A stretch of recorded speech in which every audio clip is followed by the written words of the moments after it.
Herkese merhaba, ben Şenol. Bu video ile sizlere eğer say fonksiyonunu anlatmaya çalışacağım.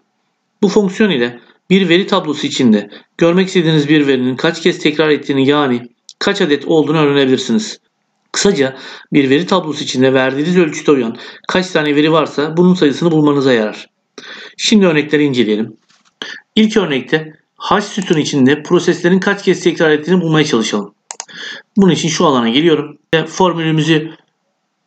formül çubuğundan yazarak yapalım. Bunun için formül çubuğuna tıklıyorum. Shift eşittir diyorum. Eğer say diyorum. İlk yapmamız gereken aralığı belirlemek. Bu da bakacağımız veri tablosu içinde seçeceğimiz sütun olmalı. Bu da hash sütunu olacak. Noktalı virgül diyorum. Ölçüt ise şuradaki ilk satır olacak. Parantezi kapatıyorum. Enter diyorum. Ve formülümüzü aşağı çektiriyorum. Burada şunun anlamı montaj prosesi 40 defa, boyahane 38, ham madde ise 76 defa tekrar ediyor demek.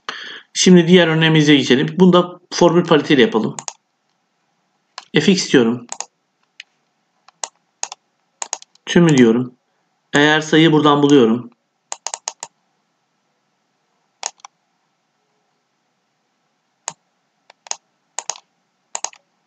Tamam diyorum. Formül paletini açıyorum. Bakacağımız sütun alt malzeme tezgahı yani şurası. Ölçütümüz ise bu. Tamam diyorum ve çektiriyorum. Yani şundan 3 tane, 13'ten 2, firma altı ürün 182'den yine hiç yokmuş. Bunu gösteriyor. Bu örnekte kullanacağımız ölçüt ise farklı olacak. Örnek 160'tan büyük değerleri bulacağız. Peki yine formül paletini seçiyorum.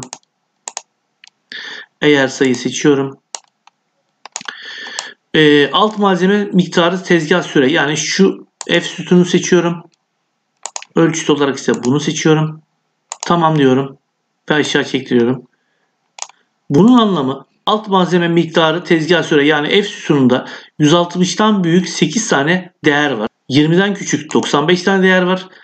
1'den küçük veya eşit 63 tane değer var. İsterseniz bir kontrol edelim. Bunun için buraya filtre uygulayacağım.